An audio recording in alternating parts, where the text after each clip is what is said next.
Buenas tardes a todos los presentes. En esta ocasión vamos a realizar una explicación sobre lo que es diseño estructurado de sistemas de gestión de activos. Esto es para la materia de gestión de activos con el profesor Jairo Luis Rodríguez Acevedo.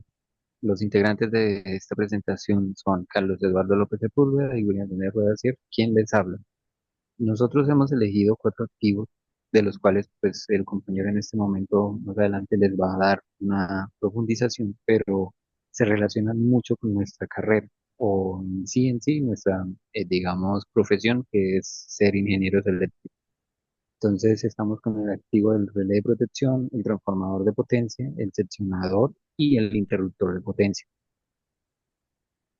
Muy buenas noches para todos, mi nombre es Carlos López. Bueno, como ya el ingeniero William pues, nos hizo una pequeña presentación, eh, voy a complementar un poco este tema. Entonces, nosotros vamos a estar hablando acerca de cuatro activos, los cuales son muy importantes dentro de una bahía de una subestación eléctrica. En Colombia pues contamos con diferentes bahías de 500 kilovoltios, de 230, 115, 34,5. Entonces, 3 de 8. entre los elementos más importantes tenemos eh, el interruptores, transformador de potencia, relés de protección, equipos de medida. Entre los equipos de medida contamos con con CTs, que son transformadores de corriente, y con PTs, que son transformadores de tensión.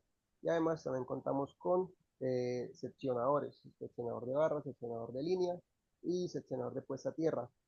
También hay DPS, entre otros elementos.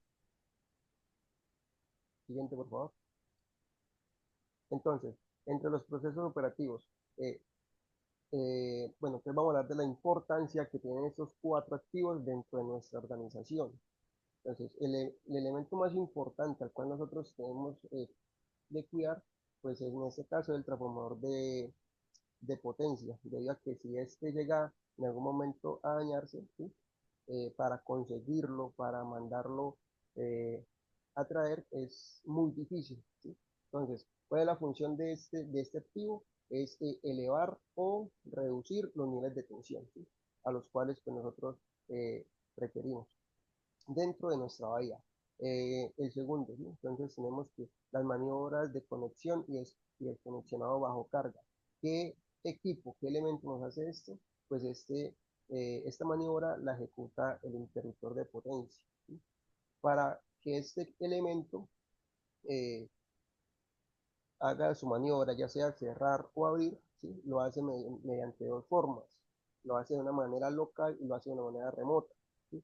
Si hablamos de una manera local, ¿sí? Tiene que ir un operario, un ingeniero o un técnico y darle esta operación al interruptor.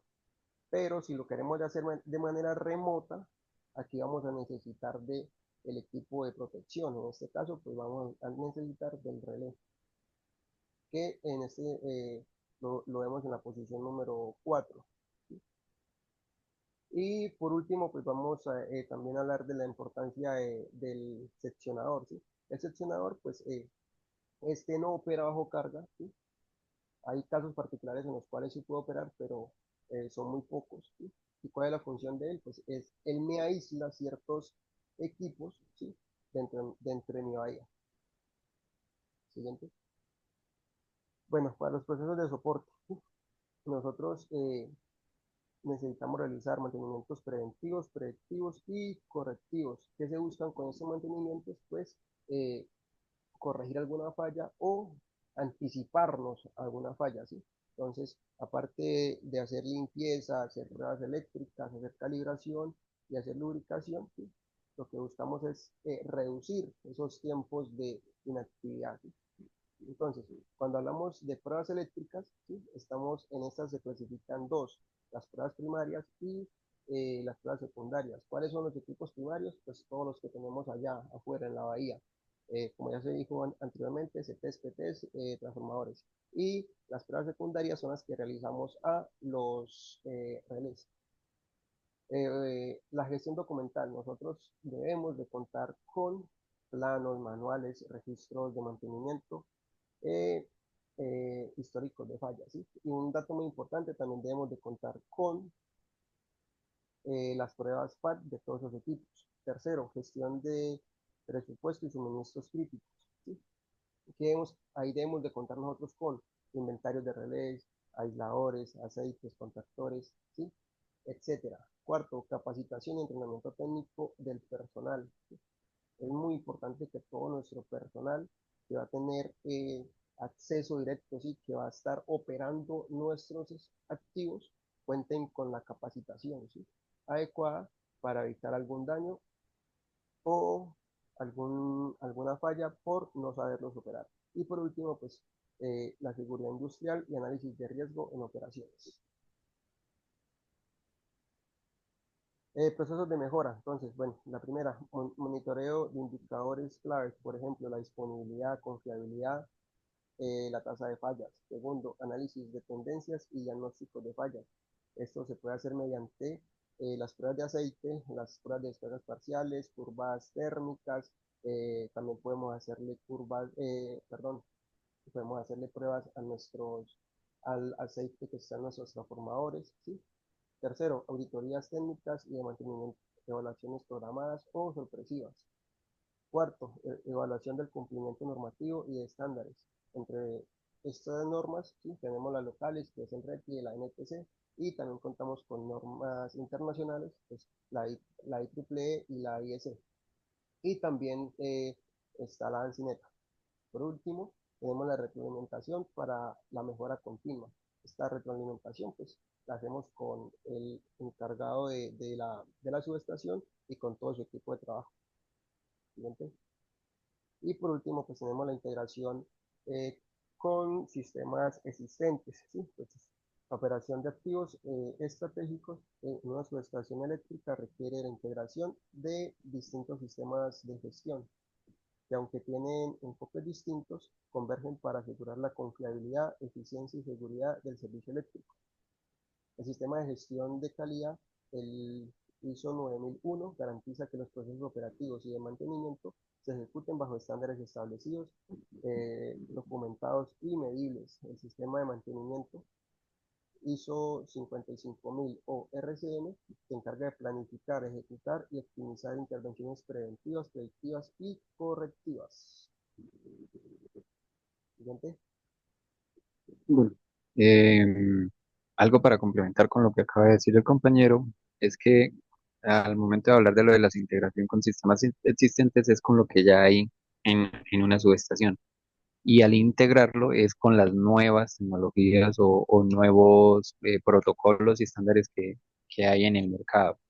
Estos protocolos y estándares que se van adoptando en el tiempo, lo que ayudan es a una gran optimización de todas las actividades que se realicen, de todos los mantenimientos, de todas las acciones de,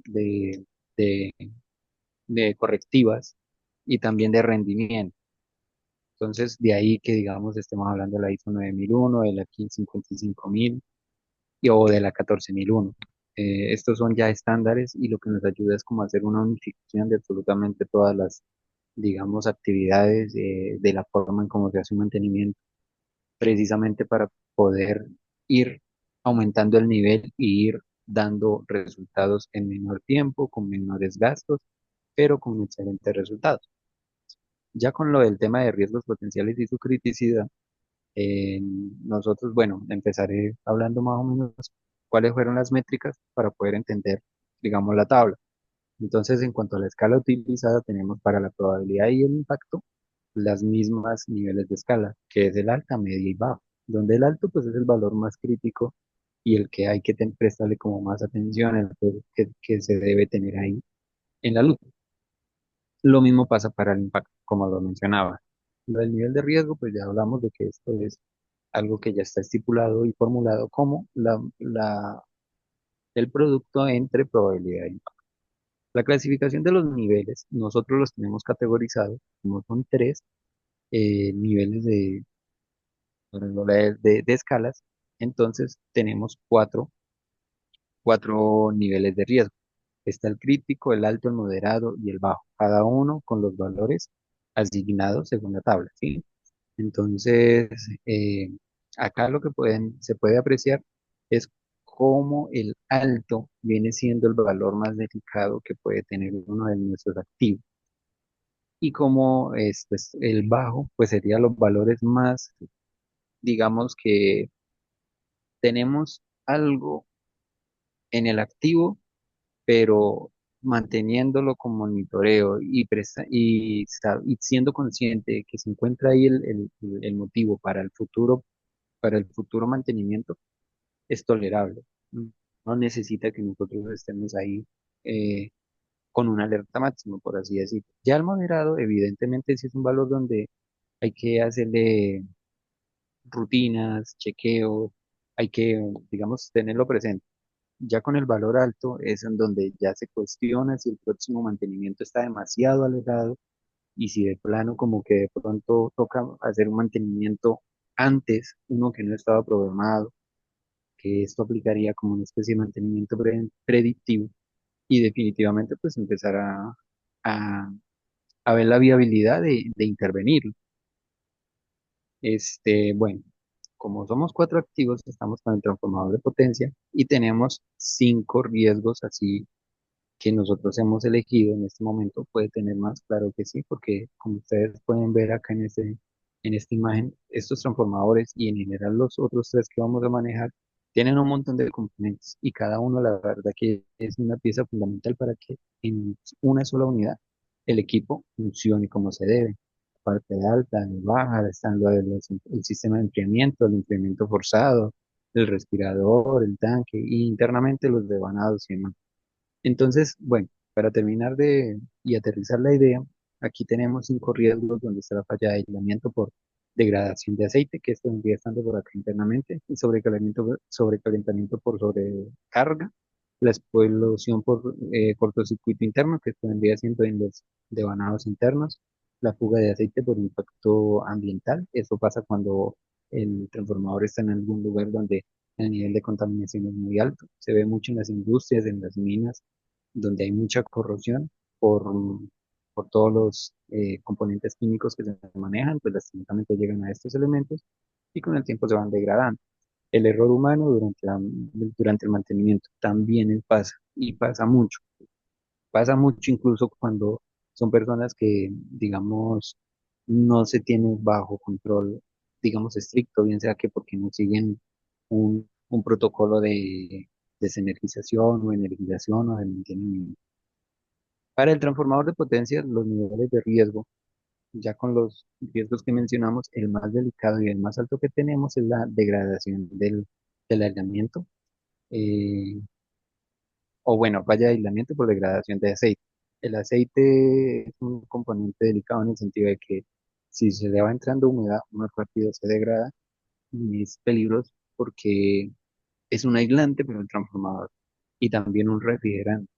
Entonces, este elemento, si llega a dañarse, pues en definitiva esa gran potencia que él maneja va a terminar llegando a tierra y va a generar o explosiones o cualquier, incluso fatalidad. Las clasificaciones están crítico, alto, moderado y alto, que fue lo que habíamos mencionado en la diapositiva anterior, según las clasificaciones del nivel de riesgo. Listo. Ahora con el riesgo del interruptor. Tenemos el fallo por apertura bajo carga, la soldadura de contacto por arco eléctrico, el mecanismo de disparo bloqueado, la incorrecta coordinación con los relés y el error humano. En cuanto a lo de fallo por apertura bajo carga, puede ser que de pronto al momento de abrir haya quedado bloqueado el mecanismo, el brazo móvil del interruptor y no permite cerrar. También puede lo de la soldadura de contactos, esto ya es cuando hay una falla completa, donde la corriente de cortocircuito de toda la subestación pasa por ese interruptor y es tan alta que al momento de generarse el arco, pues derrite los contactos, uniéndolos, dejándolos sólidos. Esto estamos hablando en orden de 1 o 2 segundos. Em, Tienen niveles de riesgo de alto y moderado. Para el seccionador tenemos maniobra con carga, que esto es un mal procedimiento, de ahí que lo indiquemos, porque como lo decía el compañero Carlos anteriormente, este equipo pareciera ser parecido al interruptor, pero la gran diferencia es que no se opera bajo carga. ¿Por qué? Porque este elemento mayormente se utiliza para separar de forma visible, como ustedes ver acá, esto no está unido, es para separar de forma visible una parte de la subestación con otra parte. ¿Y por qué? Porque cuando hay mantenimiento, hay unas reglas que nosotros seguimos, que las son muy comunes o muy famosas, que son las reglas de oro. Y debe haber un corte visible que nos permita generar seguridad para las personas cuando hay mantenimiento. Está el contacto inadecuado o flojo, eso es por el uso pasa, el fallo de enclavamiento de seguridad, la operación durante mantenimiento sin autorización. Esto es por falta de comunicación. Mayormente pasa, es muy común que digamos, de 20 personas que están en un mantenimiento mayor en una subestación, hay 7 que están en una área, 7 en otra y los restantes en una tercera área. Y resulta y pasa que los que están en la área, primera área que mencioné, realizaron una actividad sin avisar a los demás. Entonces los demás están trabajando bajo un riesgo sin saber que corren peligro su vida y es por la falta de comunicación. Con lo del relé de protección, se le alcanzó a mencionar que era como el cerebro de la subestación y es porque a él le llegan absolutamente toda la información de los sensores, de los de implementos de medida y bajo esa información que le llega, él pues hace una serie de decisiones de actuación, bien sea para el transformador, para el interruptor, para los seccionadores. Él tiene la capacidad de ordenar abrir o cerrar X equipo. Entonces es otro donde vemos un valor de una de sus fallas donde puede ser bastante catastrófica, ¿sí? Porque es alta, es crítica y es la configuración errónea de los parámetros. Esto es bastante delicado porque digamos que la persona que configura el relé, un ejemplo aquí rápido, si estamos en una subestación bajo diseño de 400 amperios de carga y lo configuraron mal y para ellos era de 800, estamos hablando de que le están entrando el doble de, de corriente a unos equipos que están diseñados solamente para 400 amperios. Entonces ya no habría un daño solamente de un seccionador, sino de casi todos los elementos que estén en una subestación en un falla. Recomendaciones, bueno, este es un punto donde uno se va a apoyar con el tema de la IA. En esta, nosotros empleamos ChatGPT, donde nos dio, digamos, una serie de recomendaciones que van de la mano con lo que actualmente se ve mucho en sitio. ¿Qué pasa con un transformador de potencia? Pues hacer un análisis dieléctrico al aceite para evaluar cómo está el tema de su descomposición, la presencia de gases y cómo se encuentra en cuanto a aislamiento, su rigidez dieléctrica. Pruebas de descargas parciales, pruebas de monitoreo termográfico, medición de tangente de vibraciones y ruido. Todas estas pruebas lo que hacen es ver la integridad del transformador y sus componentes. El interruptor de potencia.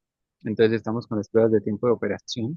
Esto nos ayuda bastante cuando hay fallas, tienen que ser tiempos muy corticos, entonces por eso se monitorean para ver que se mantengan dentro de unos rangos específicos y que no se salgan de ahí, porque si no toca hacer una recalibración o de paso darle de baja al equipo o mantenimiento más especializado. Análisis de contactos, corrientes del motor, tomografía en bornes y conexiones, monitoreo de presión. Seccionador, entonces está una inspección visual para verificar a la alineación, el óxido, la suciedad, si están sueltos los contactos que se unen al momento de cerrar o abrir, la calidad de aislamiento de las porcelanas, etcétera. Medición de resistencia de contacto, análisis de vibraciones de mecanismos mecánicos. Esto se ve sobre todo cuando el equipo ya está en funcionamiento, entonces para ver que las tensiones, las altas tensiones, mm, no impliquen que los componentes se suelten. Revisión de enclavamientos y posiciones, lubricación controlada de partes móviles.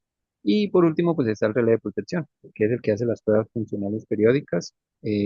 Estas son pruebas secundarias y se hacen con el equipo fuera de funcionamiento. Entonces, son, son pruebas que se deben, digamos, como proyectar con bastante cuidado, porque claro, al salir de una subestación hay pérdidas económicas demasiado altas, entonces la logística debe ser lo más medida posible. Verificación de curvas de disparo, revisión de ajustes de coordinación con los interruptores, actualización de firmware y verificación de registros y monitoreo de autodiagnósticos y alarmas internas.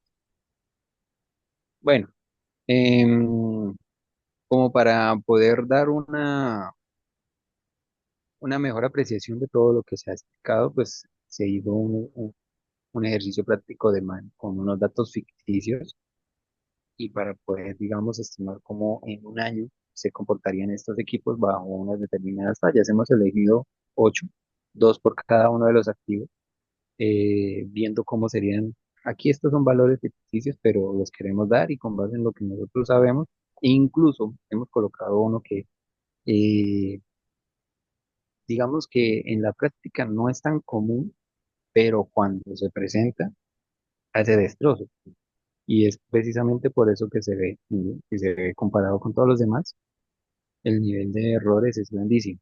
Entonces tenemos la falla de aislamiento, sobrecarga térmica, falla por apertura, soldadura de contacto, maniobra con carga, contacto flojo, configuración errónea del relé y fallo de disparo del relé.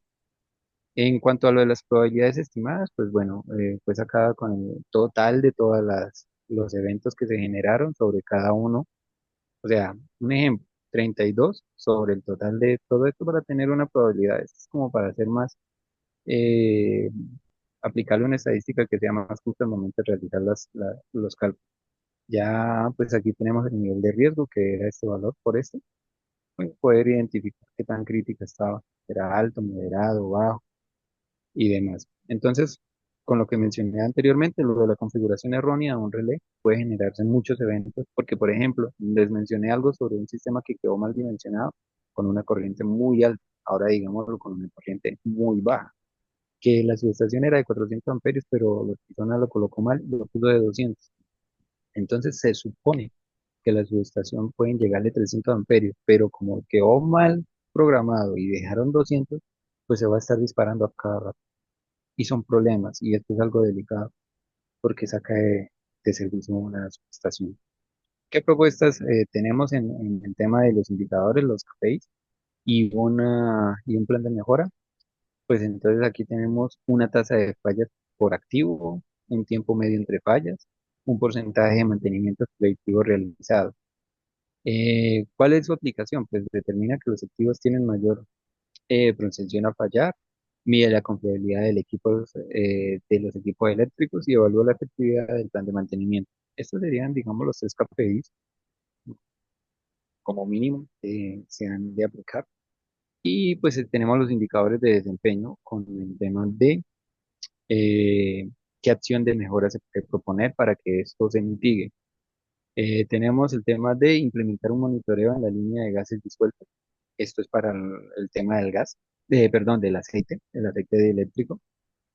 Validar ajustes de protección en simulador antes de aplicar en campo. Esto se ve mucho y es, digamos, algo por ley, digámoslo así, en nuestro medio, de que los relés son probados antes de energizados con simulaciones. Y hay equipos especializados que hacen esas simulaciones al pie de la letra y queda todo.